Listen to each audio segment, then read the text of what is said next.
कल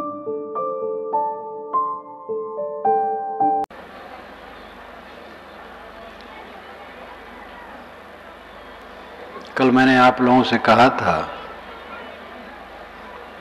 कि ध्यान समाधि के विषय में अवसर रहा तो कहूँगा।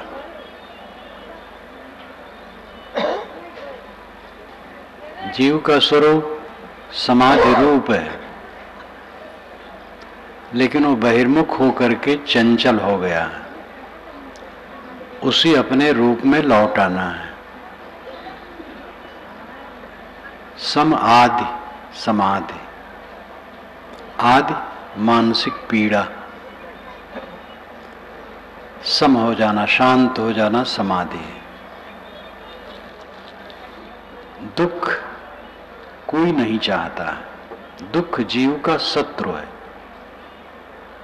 लेकिन समझ नहीं पाता है, दुख भोगता है,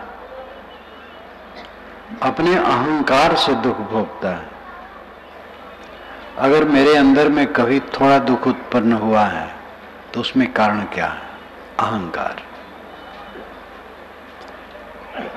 कह सकते हैं आप लड़के ने कटु कहा तो दुख होगा ही, तो दुखी बने रहो, कौन रोकता है? जीवन भर दुखी रहो। कभी लड़का कह देगा, कभी पत्नी कह देगी, माता पिता तो अधिकार कहने का ही है, गुरु कह देंगे, उनका अधिकार है कहने का, शिष्य भी कह देगा, पड़ोसी कह देगा, दामाद कह देगा, साला कह देगा, समधी कह देगा, रास्ता चलते लोग कह देंगे। दुखी रहना चाहो दुखी रहो, कौन रोकता है? क्यों दुख है? अहंकार का फोड़ा हम बनाए हैं, इसीलिए दुख है। स्वरूप का ज्ञान, स्वरूप स्व खुद रूप पदार्थ, अपने पदार्थ के अज्ञान से।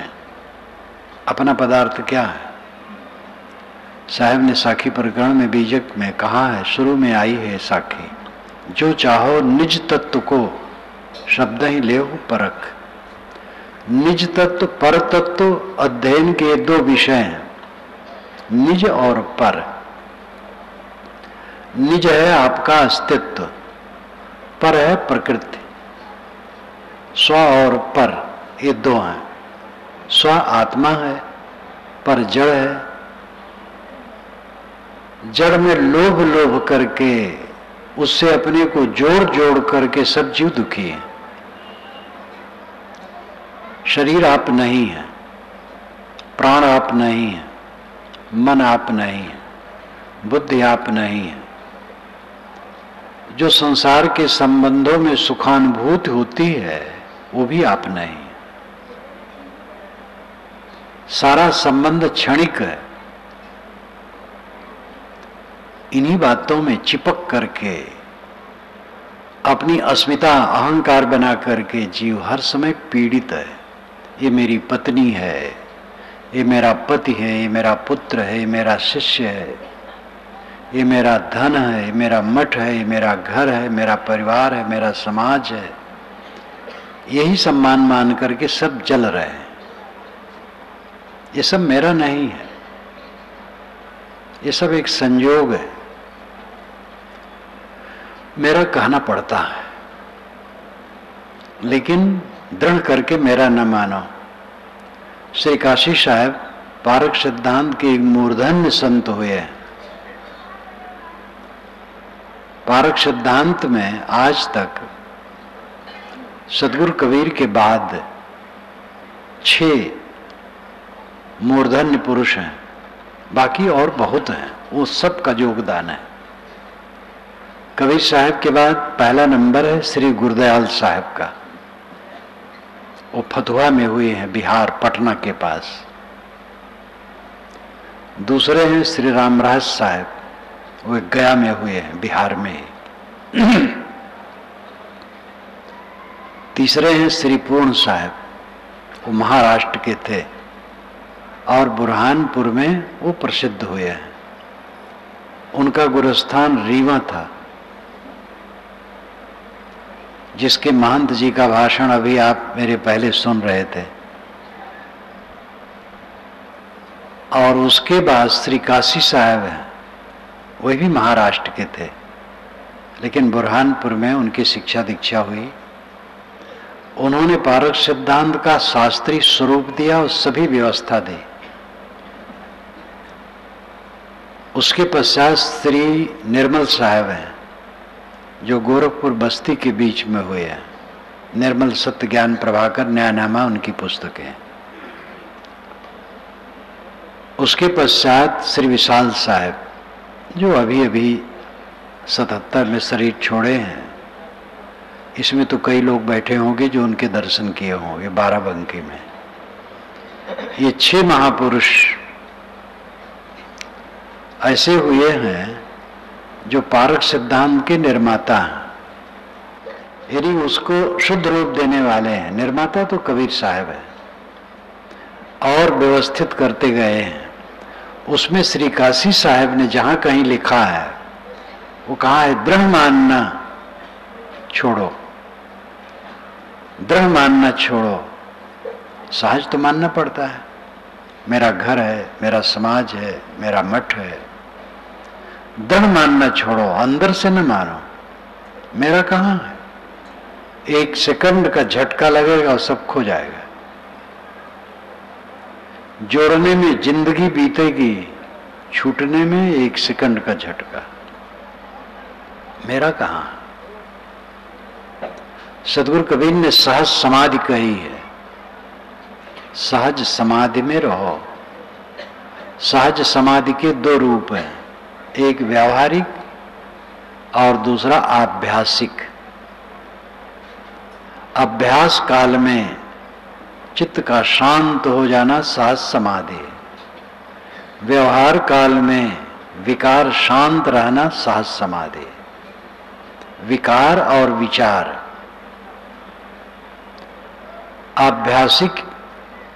आभ्यासिक स्थिति में, जब अभ्यास में हम रहें, स्थिर होके बैठ गए, आंख मूंद ले, ध्यान में, उस समय सारे विचार बंद हो जाएं, शुभ अशुभ कोई विचार न हो, संकल्प मात्र शांत हो जाए, ये सहज समाधि। अभ्यास कालिक। व्यवहार काल में विचार तो आतेंगे, स्वाभाविक आएंगे, लेकिन विकार न हो। क्रोध, काम, द्वेष, ईर्षा, चिंता, उद्वेग, अशांति, कोई विकार न हो। ये जीवन है, इसके समान कुछ नहीं, कोई उपलब्धि नहीं। सब उपलब्धि थोथी है, झूठी है और झूठी होके रहती है। इसके लिए भक्ति, सेवा, सत्संग, साधना, ये सब में लगो। सेवा, स्वाध्याय, साधना, 3 का नाम ले लेने पर समग्रता आ जाती है। सेवा, स्वाध्याय, साधना की त्रिवेणी में जो निमज्जन करता है, उसको ये फल मिलता है सहज समाधि की।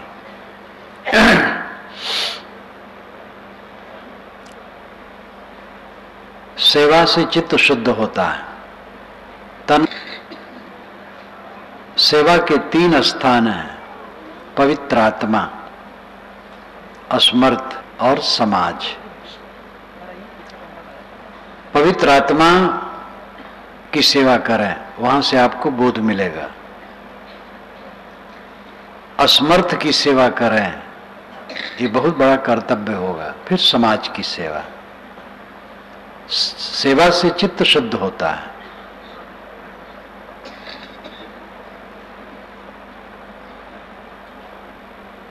सेवा के बाद स्वाध्याय। गुरुजनों, संतों जो रहनी संपन्न और बोध संपन्न है, उनके पास जाओ। वेदांत की भाषा में श्रोत्री ब्रह्मनिष्ठ कहा जाता है। कबीर साहब की भाषा में बोध और रहनी संपन्न कहा जाता है। बात वही है।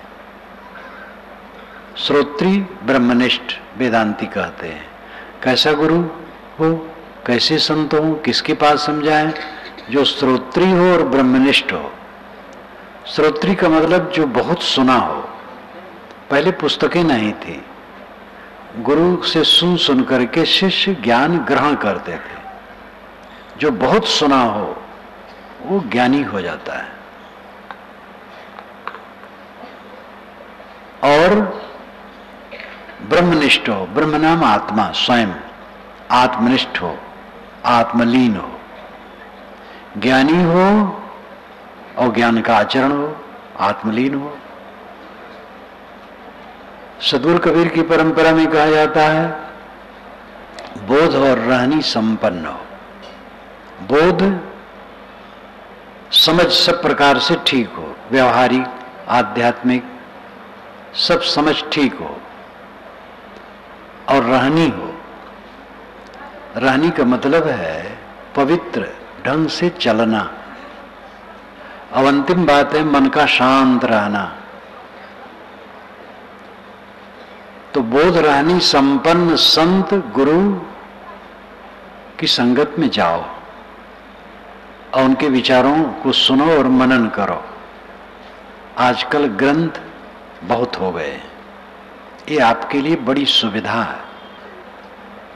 पहले ग्रंथ होते थे, किसी महापुरुष ने कुछ लिखा, कॉपी में रहती थी चीजों, दूसरे लोग प्रतिलिपि करते थे।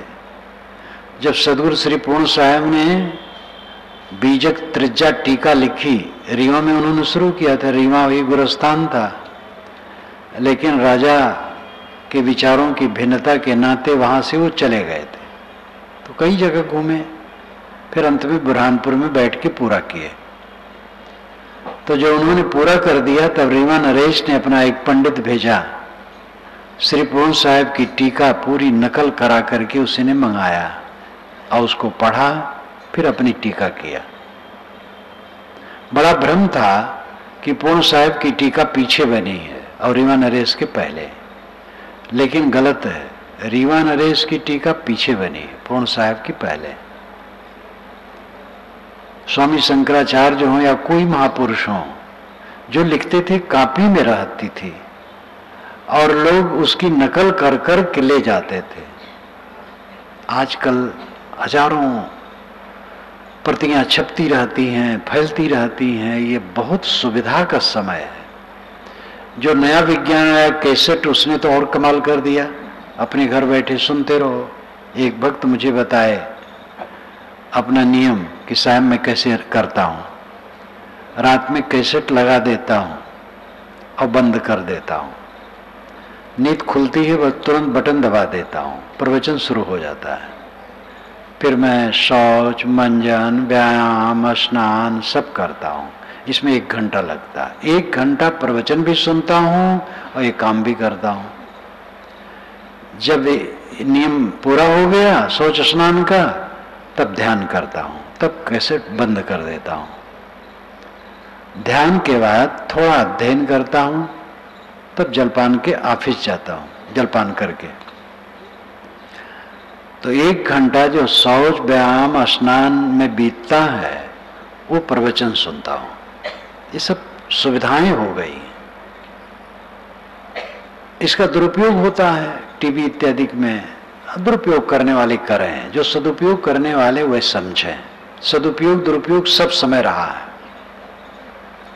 सब समय में जीव मुक्त हुए हैं, आज भी होंगे, आगे भी होंगे, और सब समय जीव बंधन में रहे। महावीर स्वामी का समय, तथागत बुद्ध का समय, सनत कुमार का समय, स्वामी शंकराचार्य का समय, सदगुरु कबीर का समय ऐसे रहा जैसे आज है। धूल, गर्दा, हल्ला, गुल्ला, राग, द्वेष, कलह, कल्पना, जो आज है वही तब भी था। और उसी बीच में अनेक संत अपना उद्धार कर गए। आज भी जो उद्धार करना चाहेगा कर लेगा। आज समय खराब नहीं है, बहुत बढ़िया। स्वाध्याय करो, संतों से सुनो, गुनो और स्वयं ग्रंथ पढ़ो। बोध और रहनी के विषय में खूब समझो। और फिर साधना, अपने पर नियंत्रण। खान पान में सादा खाओ, नशा ना लो, कोई नशा ना लो, पान भी ना खाओ, सादा भोजन करो। मिर्च मसाले हितकर नहीं है, हल्का नमक, जीरा, धनिया, ये बहुत है।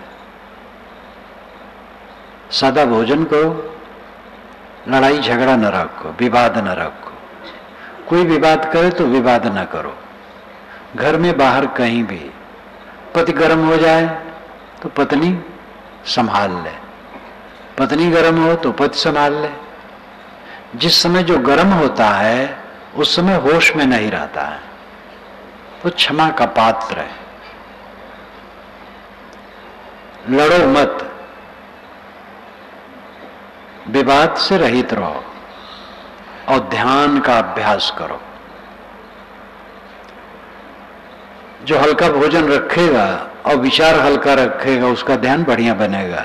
जो डट करके खाएगा वो ध्यान नहीं कर पाएगा। डट करके खाने वाला स्वास्थ्य ही खराब कर देता है।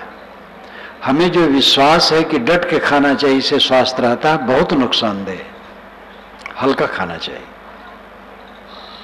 इसका अनुभव मुझे स्वयं है। मेरे लिए शिकायत है आप लोगों की, प्राय कहते साहब आप बहुत दुबले हैं, बहुत दुबले हैं। अरे कितने लोग तो इतने दुखी हो जाते हैं साहब, सूख गए। अरे सूखने वो गीला होने की चीजें है, इसमें धारा क्या है?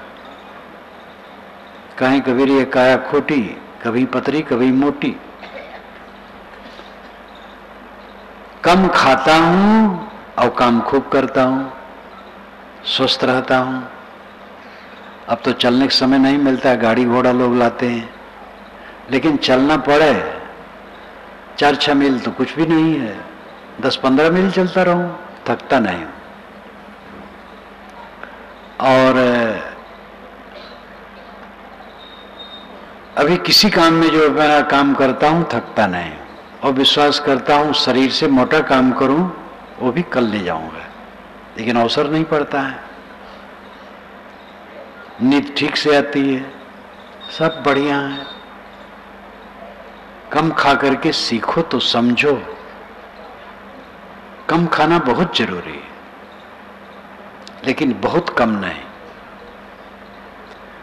कम खाने का लक्षण यह है कि भोजन के टाइम में खरी भूख लगे तब आपने कम खाया है, और खरी भूख होती है जब, तब भोजन मीठा लगता है और उसका रक्त अच्छा बनता है, रस रक्त, और शौच साफ होता है। टट्टी पतली हो रही है तो आप ज्यादा खा रहे हैं। अब कोई असावधानी करे, बहुत कम खाए तो सूख जाएगी, वो भी ठीक नहीं है। बंद करके टट्टी आनी चाहिए और टाइम से भूख लगना चाहिए। पेट साफ हो, मन साफ हो, बस कृतार्थ है वो आदमी।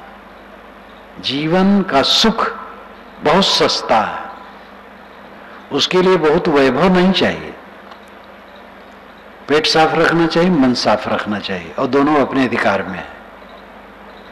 सात्विक भोजन करो, सादा करो, हल्का खाओ, और विवाद से रहित रहो। क्षमा, गम, संतोष रखो, अपने पर संयम, मन ठीक रहेगा, बस महासुखी।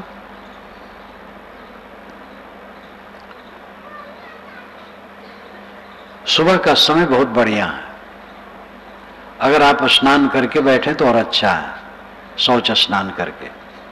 किसी को सुविधा ऐसी नहीं है, उसको सोच देर में होती है, या सोच तो हो लिया, स्नान करने का भी सुविधा नहीं है, तो ऐसे बैठो, कोई बात नहीं। स्नान करके बैठने से और अच्छा रहता है। और स्थिर होके बैठो, सिर, गला, कंधा सीधा रखो, झुक करके नहीं, और आंखें भी बंद कर लो, और किसी आधार में अपने मन को ठहराओ, शुभ आधार। जब आदमी ध्यान में बैठता है तो ध्यान में क्या आता है? जो देखा सुना भोगा है, यही आता, और कुछ नहीं आता।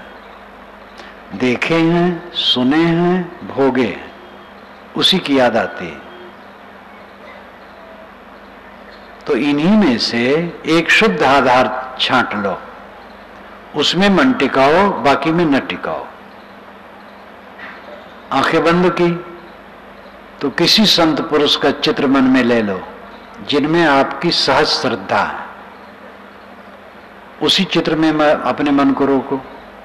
बाकी जो देखते हो, सुनते हो, भोगे हो, उसको ना ख्याल करो। चित्र को देखे हो, देखा तो वो भी है, लेकिन उससे मन अच्छा बनेगा। दूसरी साधना है, आंखें बंद हैं तो बंद आंखों में अंधकार प्रकाश जो दिखे उसी में मन को ठहराओ। इसको दृष्टि योग कहते हैं। जब हम आंखें बंद करते हैं तो या तो अंधकार दिखाई देता है, या तो प्रकाश दिखाई देता है, या तो मृत अंधकार प्रकाश दिखाई देता है, ज्योत दिखाई देती है, गर्मी होती है आंख में। तो जो दिखाई दे, कुछ कल्पना न करो, जो दिखाई दे उसी में मन को ठहराओ, बाकी चीज न सोचो। ये दृष्टि योग है। स्वर योग, सांस आती जाती है अपने आप, सांस पर मन ठहराओ, सांस अपने आप आ जा रही है। केवल सांस पर मन ठहराओ, ख्याल यही रखो कि सांस आ जा रही है, तो सांस पर मन को लगाओ और कुछ न सोचो। इसको कहते हैं स्वर योग। बिंदु योग, एक चमकता हुआ बिंदु मस्तिष्क में, त्रिकुटी में, कंठ में, हृदय में कल्पना कर ली, उसी में मन को रोकते, इसको कहते बिंदु योग। कुछ साधक शब्द योग करते हैं, दोनों कानों में उंगली डाल लिए तो आवाज आने लगती है, उसी में मन ठहराते हैं। जब अभ्यास हो जाता है तो कान में उंगली नहीं डालना पड़ता, अपने आप सुनाई देता है। शरीर यंत्र है, इसमें आवाज होती है। ये सब मन को ठहराने के आलंबन है। ये सब विषय है, विषय नाम पदार्थ, जड़ पदार्थ। लेकिन एक कांटा चुभा है तो दूसरे कांटे से खोद करके निकालना पड़ता है। दोनों कांटे हैं, पहला वाला कांटा निकल गया, दोनों कांटा फेंक दिए। तो बेकार की चीजें, काम वासना की चीजें, क्रोध लोभ राग द्वेष, प्रपंच की चीजें याद में आती हैं। उसकी अपेक्षा किसी संत पुरुष का ध्यान, दृष्टि योग, स्वर योग, नाद योग, बिंदु योग, कोई आधार लो। ध्यान क्या है? एक छोटी सी पुस्तक है, ये बुक स्टॉल में आपको मिलेगी, वो रखो, 50 बार पढ़ डालो, खूब अभ्यास हो जाएगा। उसके आधार पर आप ध्यान सरलता से कर सकेंगे। ये सब मन रोकने के साधन है। अंतिम ध्यान ये नहीं है। अंतिम ध्यान है कुछ न सोचना, और उसके लिए दृष्टाभ्यास। ये दृष्टाभ्यास राजमार्ग है, सबसे मान्य है। दृष्टाभ्यास का अर्थ होता है जैसे नदी के किनारे एक व्यक्ति बैठा है, नदी की तरंगमालाओं को देखता है, बहता नहीं है, खाली देख रहा है। ऐसे दृढ़ होकर बैठो और जो याद आए उसको देखो उदासीन होकर। इस दृष्टि से देखो कि कुछ न याद आए। याद आ गया, छोड़ दो, छोड़ते जाओ, छोड़ते जाओ, छोड़ते जाओ। तटस्थ, उदासीन। तटस्थ का मतलब है तट पर स्थित। तट अस्थ, दो पद मिलाकर के तटस्थ शब्द बनता है। नदी के किनारे को तट कहते हैं, और उस किनारे पर जो बैठा हो अस्त स्थित है, तटस्थ। संकल्पों में तटस्थ रहो, संकल्पों को केवल देखो, संकल्पों में बहो न। जो याद आए छोड़ते जाओ, छोड़ते जाओ, छोड़ते जाओ। उदासीन, इसको कहते हैं दृष्टाभ्यास। ये दीर्घ काल तक करते करते ऐसी शक्ति आ जाती है कि सोचना बंद हो जाता है, कुछ ख्याल नहीं आता है। और जब ये शक्ति पूरी हो जाती है तो साधक को दृष्टाभ्यास भी नहीं करना पड़ता है। वो ध्यान दिया उधर, मन शांत। सोचना एकदम बंद। अभ्यास और वैराग की शक्ति जब बढ़ती है तब ये दशा आती है। अभ्यास और वैराग्य, वैराग्य है विषयों से हटना, अभ्यास है आत्मा में लगना। बारंबार आत्मचिंतन करते करते, स्वरूप स्मरण करते करते, मैं अजर हूं, अमर हूं, अखंड हूं, शुद्ध हूं, निर्मल हूं, मैं शरीर नहीं हूं, प्राण नहीं हूं, मन नहीं हूं, बुद्धि नहीं हूं, अहंकार नहीं हूं, दृश्य मात्र में नहीं हूं, मैं तो दृष्टा हूं। इस प्रकार का विचार करते करते अभ्यास बढ़ता है और फिर साक्षी अभ्यास, दृष्टाभ्यास और वैराग्य। संसार की सब चीजें नश्वर हैं, कुछ रहने वाली नहीं। जिसको हम अपनी उपलब्धि कहते हो, हमारी उपलब्धि नहीं है, भ्रम है। बचपन से आज तक देख चुके हैं, होश में नहीं है। कितनी उपलब्धियां हुई, कुछ रहा? इसमें बैठे रहने वाले कितने होंगे जिन्होंने जीवन में कितना रुपया कमाया होगा? कुछ है?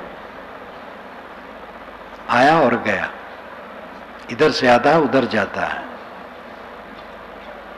100 वर्ष पुरानी चीज आपके घर में नहीं होगी। 100 वर्ष का मकान बड़े बड़े शहरों में कोई कोई होता है, जबकि आजकल पक्का मकान बन रहा है। तो काल सबको पीस करके रख देता है। चारों तरफ जो दिखाई देता केवल धूल है, केवल धूल है। वही धूल अनेक रूप रंगों में निर्मित होकर के कार्य पदार्थ उपस्थित है। स्त्रियों के शरीर, पुरुषों के शरीर, काष्ठ, पत्थर, रुपया, पैसा, बर्तन, चांदी, सोना, अन्न, यंत्र, किताबें, नाम कितने लिए जाए। निर्मित पदार्थ जितने हैं उनको कार्य कहते हैं और मिट्टी, पानी, आग, हवा को कारण कहते हैं। कारण कार्य का ये जगत प्रवाह है। जिसको आप उपलब्धि कहते हैं और अपना ऐश्वर्य कहते हो, केवल धूल है। लेकिन ये समझ में नहीं आता, इसलिए सब भ्रांति में है। और इसी भ्रांति में पढ़ करके लोग अहंकार करते हैं, काम बस होते हैं, क्रोध बस होते हैं, छीना छपटी करते हैं। इसी धूल की छीना छपटी करते हैं सब, और अपने मन को खराब करके अनाथ काल से जैसे बहते रहे तैसे बह के चले जाते, मर करके, मक्खी की तरह। मक्खी मर गई तैसे आदमी मर गया, हो गया। इतना अनोखा जीवन और निरर्थक चला जाता है। संसार ऐसा है, इसको समझ पाओ तो वैराग्य अपने आप हो जाएगा। लेकिन समझने के लिए मन लगाना पड़ेगा। समझो, जितना समझते जाओगे वैराग बढ़ता जाएगा। एक थानेदार ने मुझसे पूछा था, निर्मोहता कैसे पक्की हो। रात में मेरा प्रवचन सुना, सुबह आया, बहुत समझदार थानेदार, 55 वर्ष की उम्र होगी। कहा महाराज, मैंने कहा कुछ पूछना हो पूछो। कहे महाराज एक ही बात पूछना, निर्मोहता कैसे पक्की हो। बहुत काम की बात उसने पूछी। फिर चमत्कार का पूछा, चमत्कार होता है? हमके बिल्कुल नहीं होता। थोड़ा समझाया, वो समझ गया। पीछे पता लगा कि हमारे एक संत से वो जुड़े थे इसी रायबरेली में। उन्होंने कहा कि जब वो एक संत कहीं चले भंडारे में, संत सम्मेलन में, तो मुझे कहें चलो मेरे साथ, तो मैं जाऊं। तो मैंने कहा भाई अखाड़ा का लतमरुआ है आप, इसीलिए पहलवान हो गए। अखाड़ा का जो लतमरुआ होता है आगे चल करके वो पहलवान हो जाता है। तो उन्होंने कहा निर्मोहता कैसे पक्की हो। मैंने कहा वस्तु विचार से। तो इस पर कुछ बोला, जैसे मेरी गोद में मेरा पुत्र है, थोड़ा विचार करें तो एक लड़का है, थोड़ा और विचार करें तो हाड़ मांस का एक लौंदा है, थोड़ा और विचार करें तो मिट्टी का पिंड है, थोड़ा और विचार करें तो कणों का प्रवाह है। विचार करते जाओगे वस्तु खत्म होती जाएगी, यानी खत्म होने की स्थिति का अनुभव होगा, अंत वाली बात याद आएगी। अंत में क्या होना है? कणों का प्रवाह। सभी शरीर कणों के प्रवाह हैं। इस पर अकेले में बैठो, सोचो, बराबर सोचो देर तक। अभ्यास बनते बनते वैराग कपड़ा नहीं है। हम लोगों के जो साधु के कपड़े हैं, ये कपड़े से वैराग नहीं होता है, और न घर छोड़ने से वैराग होता है। घर छूटता है वैराग से, लेकिन जो पक्का हो, छोड़ करके भी वैराग ठंडा हो जाता है तो बेकार हो जाता है।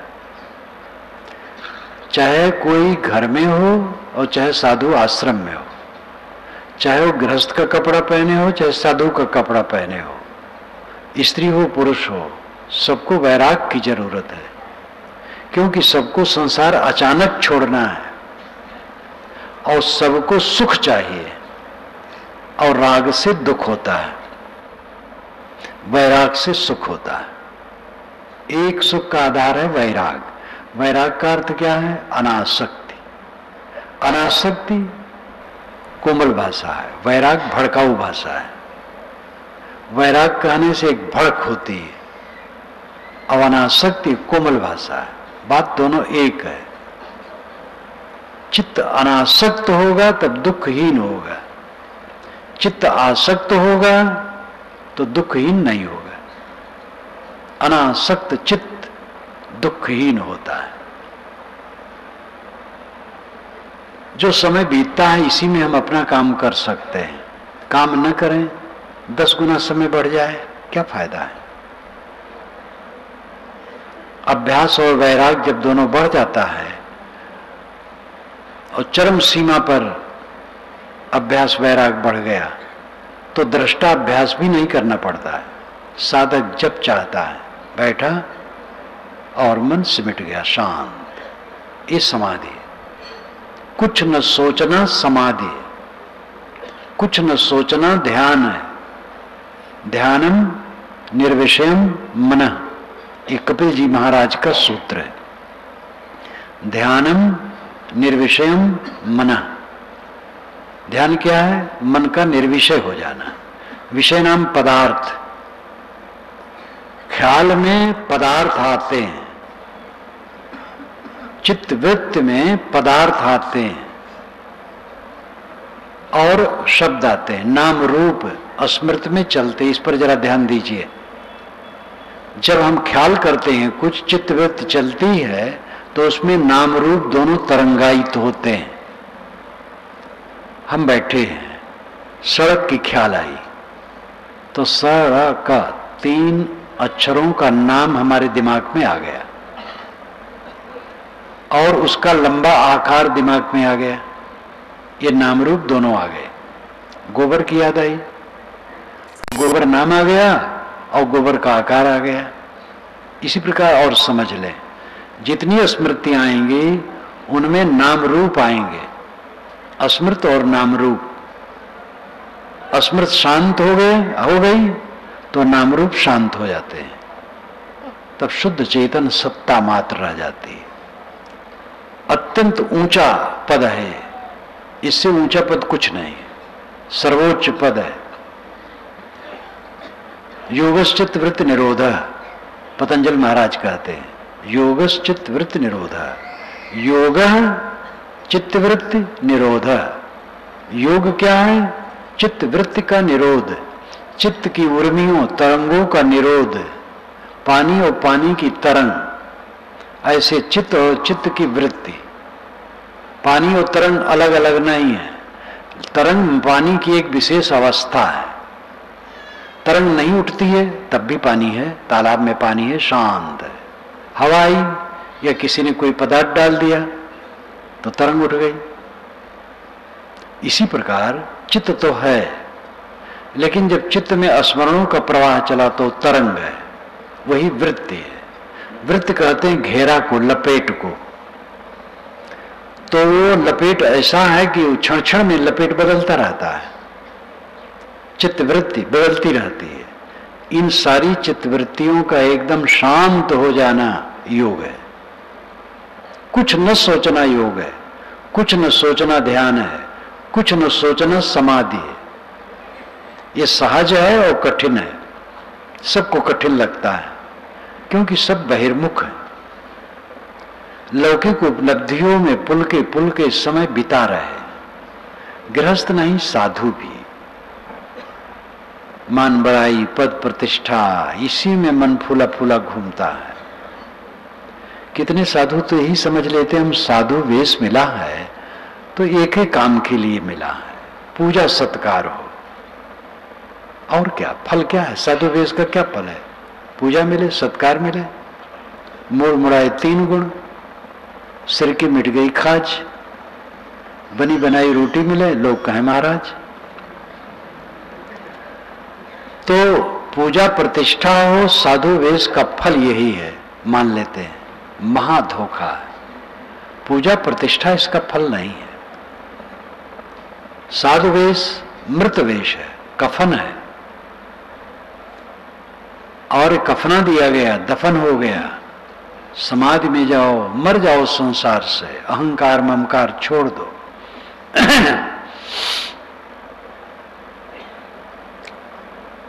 कोई भी हो, अनासक्ति अवस्था सुख स्वरूप है। संसार की नश्वरता का पूरा बोध जब बना रहता है तो चित्त में कोई दुख नहीं रहता है। इस धरती पर वे धन्य हैं जिनके मन में दुख नहीं है।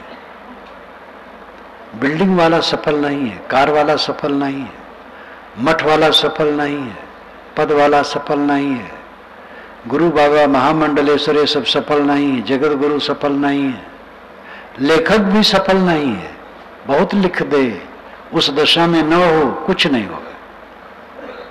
मेरी पुस्तकें देश विदेश में जाती हैं और खूब लोग पढ़ते हैं। हमारे साधु लोग बारहों महीना छपाते हैं, हर समय मांग बनी रहती है, बहुत व्यस्त रहते हैं। अगर मैं अपनी रहनी में न रहूं तो मेरी पुस्तकों से आज और आगे लाखों लाखों लोगों का लाभ होगा, मेरा लाभ नहीं होगा, मैं वैसे रह जाऊंगा। किताब लिखने से मैं मुक्त नहीं होऊंगा, वासना के त्याग से मुक्त होऊंगा। किताब लिखा हो दूसरे के लिए है और अपने लिए भी है। एक सज्जन ने पूछा था कि महाराज जो आपकी पुस्तकें हैं आप उसको कभी पढ़ते हैं अथवा पढ़ते हैं तो कैसे लगता है? तो मैं कहता हूँ भाई जब कोई पुस्तक मैं उठा लेता हूँ तो इतना डूब जाता हूँ कि मन सब भूल जाता है, वही पढ़ने लगता हूँ। वेद जो मैंने लिखा है, वेद क्या कहते हैं?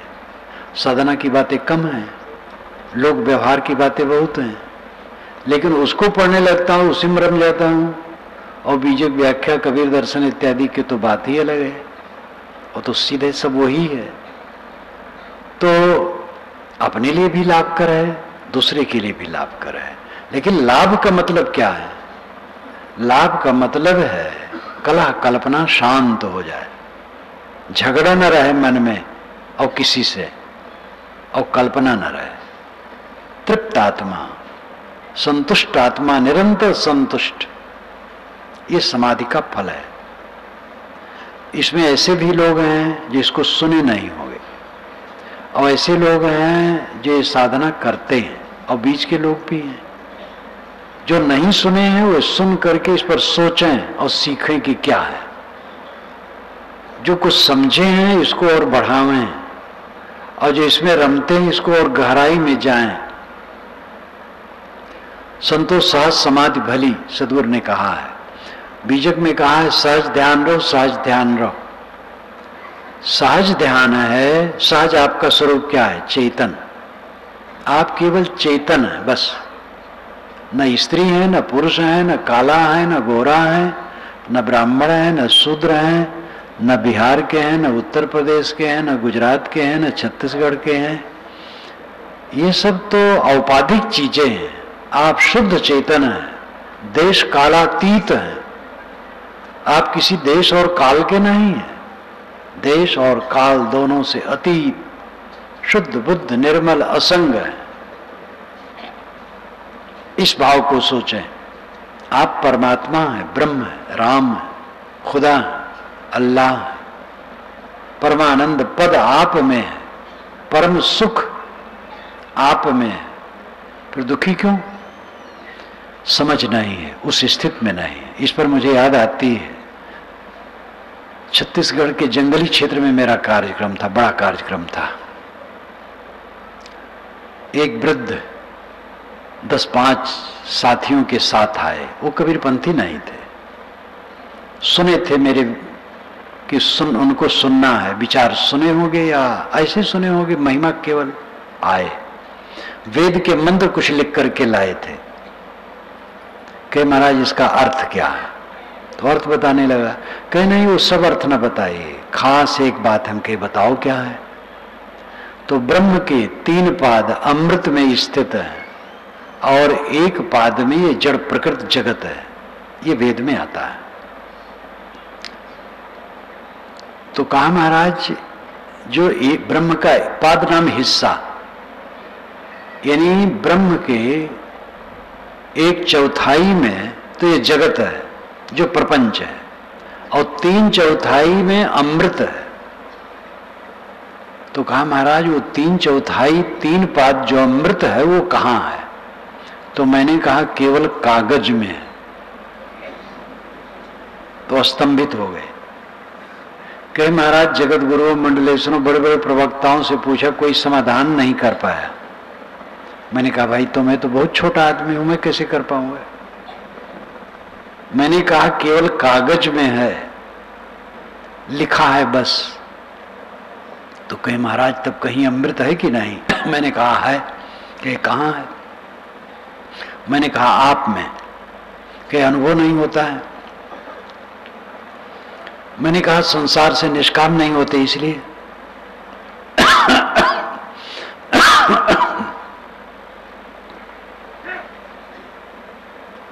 संसार से निष्काम नहीं होते हैं इसलिए अनुभव नहीं होता है।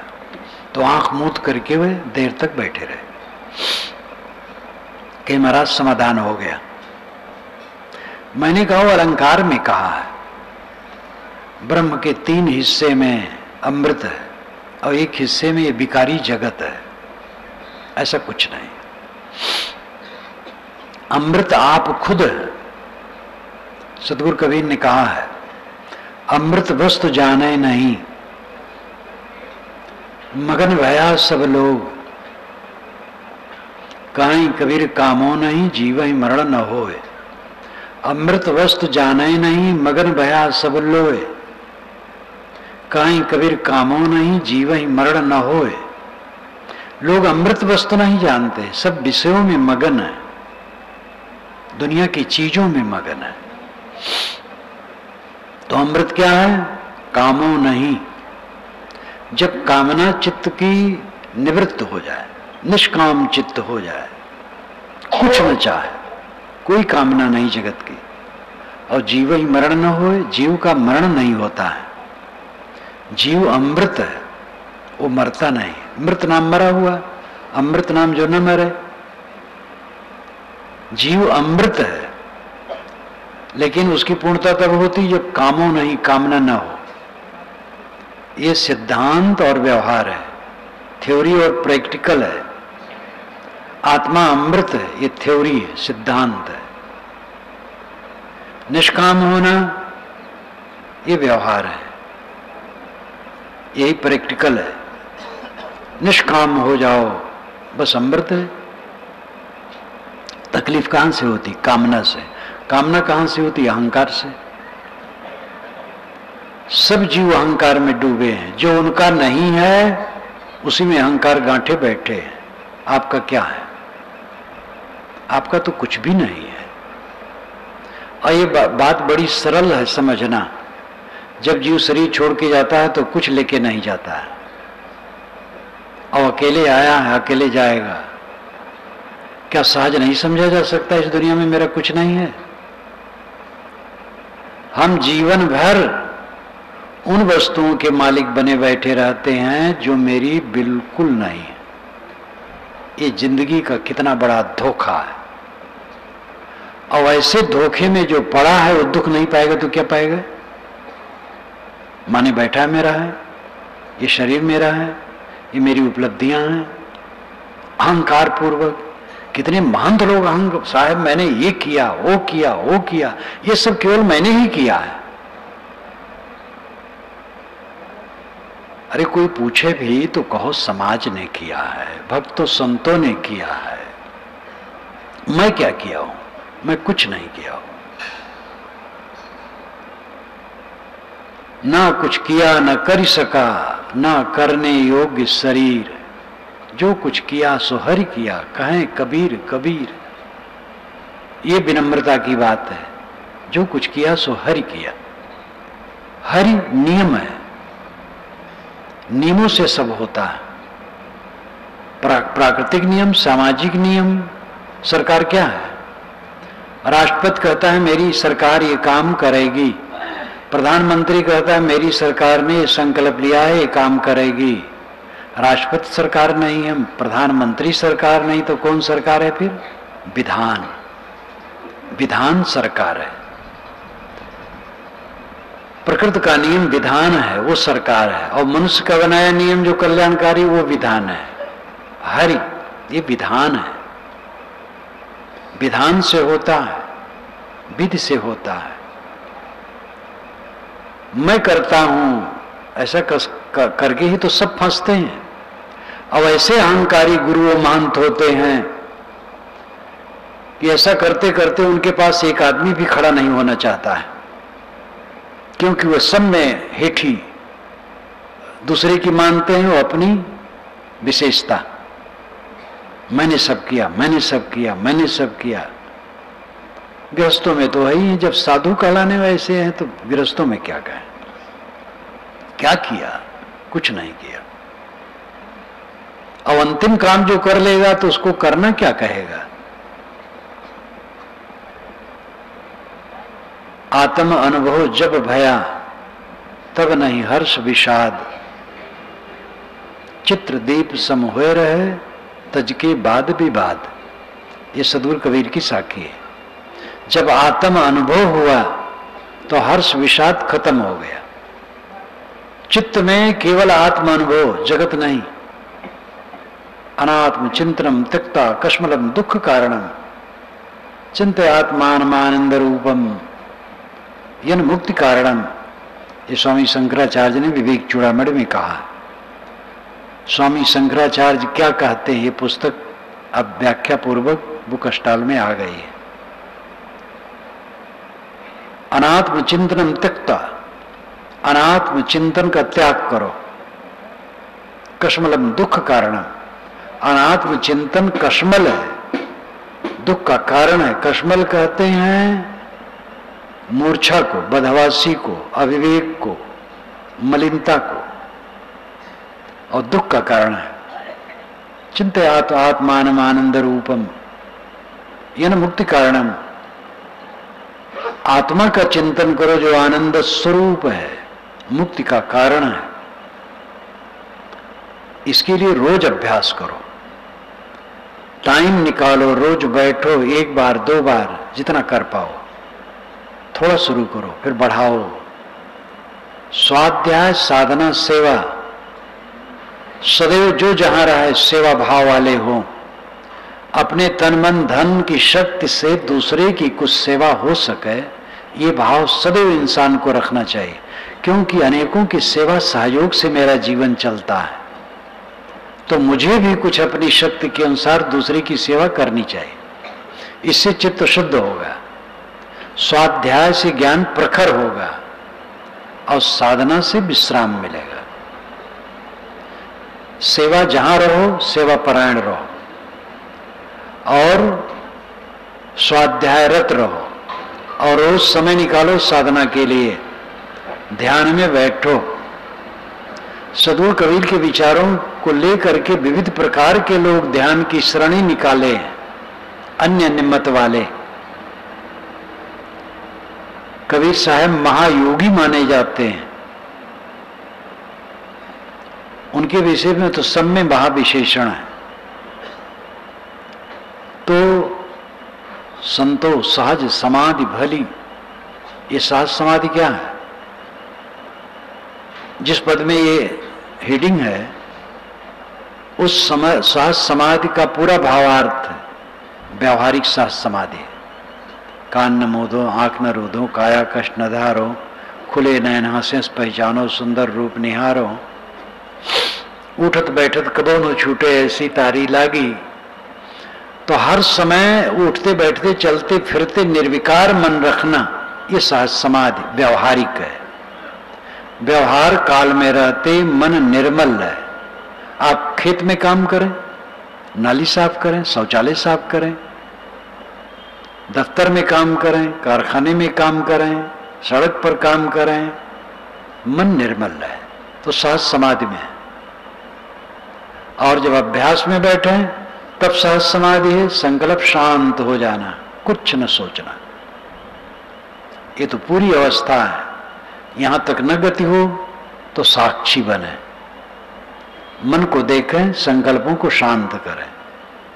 इसमें भी मन न ठहरे तो दृष्टि योग करें। बंद आंखों में जो दिखाई दे अंधकार प्रकाश, उसी में मन को निगृहित करें। मैं कई बार इसको घुमा के इसलिए कहता हूं जिससे दिमाग में आ जाए। ध्यान क्या है, पुस्तक पढ़ करके अच्छी तरह से आ जाएगा, और उसको कई बार पढ़ो तो मन की धारा में वो मिल जाएगा, फिर वैसे होने लगेगा। और ध्यान के विषय में उसमें सब सावधानियां बता दी गई है। मनोनिग्रह, मन का विश्राम परमानंद है। सब जीव अनंत सुख चाहते हैं, अनंत सुख, अगाध अमृत, परमानंद, आत्यांतिक सुख, निर्वाण सुख, परमात्मा की प्राप्ति, ब्रह्मलीनता, स्वरूपलीनता, स्वरूप स्थित।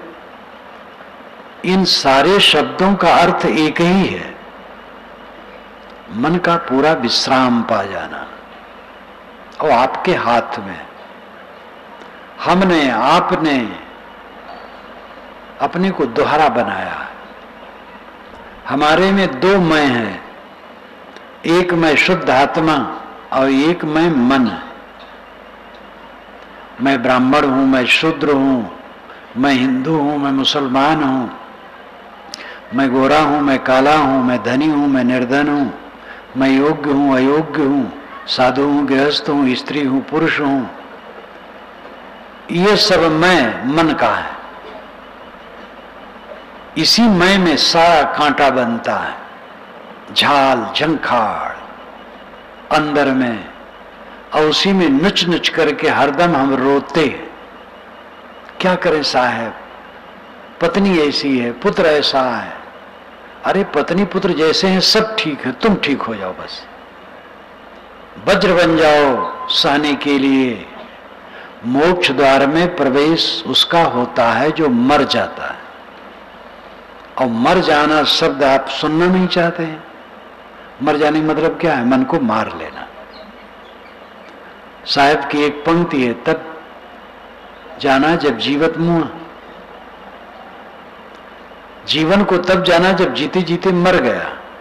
आप घर में गए, पत्नी ने गर्म कह दिया, आप चुप रहे, बस अमृत है, आप मानो मर गए, चुप। वो स्वयं सोचेगी।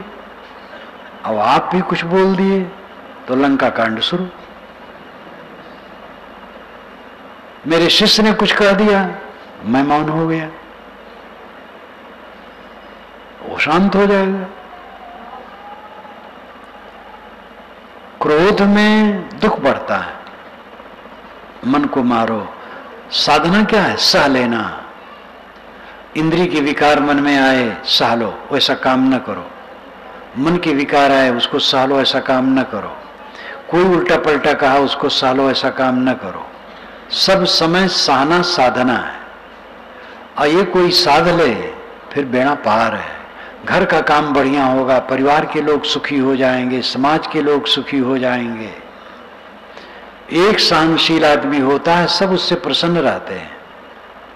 करना शुरू तो करो। इस पर ध्यान देने की आवश्यकता और करने की आवश्यकता। लोग करते नहीं, समय व्यर्थ गंवाते हैं। टीवी ने समय बर्बाद किया और कर रहा है। टीवी में मत चिपको। पढ़े लिखे लोग ज्यादा अखबारबाजी न करें। अब तो गांव में भी अखबार पहुंचते हैं। अखबार पढ़ते हो थोड़ा पढ़ो, ज्यादा नहीं। साधक अखबार न पढ़े तो अच्छा है। व्यवहारिक लोग अखबार पढ़ लें, थोड़ा पढ़ें। टीवी वीवी का प्रयोग न करो। कोई अच्छी बात हो देख लो। बिल्कुल व्यवहारिक लोगों को रोका नहीं जा सकता, लेकिन जितना बचाओगे अच्छा है। समय निकालो स्वाध्याय साधना का, अपने को बटोरो। व्यवहारिक सहज समाधि है निर्मल मन का हर क्षण रहना। एक दिन अभ्यास कर लो, आज हमें पूरा दिन निर्मल रहना, मन में विकार नहीं लाना। कुछ समय के लिए निर्मल हो जाए, देखोगे कितना आनंद है। और यही जीवन भर हो जाए तो फिर क्या पूछना, यही तो बेड़ा पार है। और जब ऐसी शक्ति बढ़ जाएगी तब वो अवस्था आएगी जब चाहोगे मन शांत, कुछ नहीं सोचेगा, शांत गंभीर अमृत सागर। चित्रदीप सम हुए रहे तज के बाद विवाद। आत्म अनुभव जब हुआ तब नहीं हर्ष विषाद। विषय का अनुभव नहीं, आत्मा का अनुभव। आत्मलीन तो हर्ष विषाद खत्म हो गया। चित्र का दीपक, उसकी ज्योति हिलती नहीं है क्योंकि तो चित्र है। इसी प्रकार साधक का मन शांत हो गया, इसलिए विवाद बाद खत्म हो गया। मन मस्त हुआ, फिर क्यों बोले? तो यहां बिल्कुल मौन हो जाने के लिए नहीं कहा गया। कुछ समय मौन रहना ठीक है, कम बोलना चाहिए। यहां क्यों बोले कि मतलब विवाद क्यों करे, कलह क्यों करे। निर्विवाद प्रशांत आनंदमय सहज समाधि का अभ्यास सब करो। सतगुरु कबीर ने राजमार्ग दिखाया। अन्य अन्य संप्रदाय वाले ज्योति को ही कह दिए। ज्योति ध्यान करते हो? क्या हाँ करता हूं। क्या देखते हो? कहीं ज्योति दिखती है कि बस भगवान के दर्शन हो गए। भटका दिए। ज्योति भगवान नहीं है, आंख की गर्मी है। चंचल मन को स्थिर करने के लिए वो सहारा है, फिर उसको छोड़ देना है। शब्द सुनाई दिया, हाँ बस शब्द भगवान है। शब्द तो जड़ विषय है, मन को ठहराने के लिए शब्द का ध्यान किया जाता है, अंत में उसको छोड़ देना है। तो भटका देते हैं लोग क्योंकि उनकी गति वहीं तक है।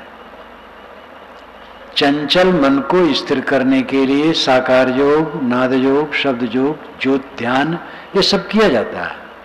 जब अभ्यास बढ़ गया और शक्ति बढ़ गई तो ये सब छोड़ देना चाहिए, दृष्टाभ्यास करना चाहिए, संकल्पों का त्याग।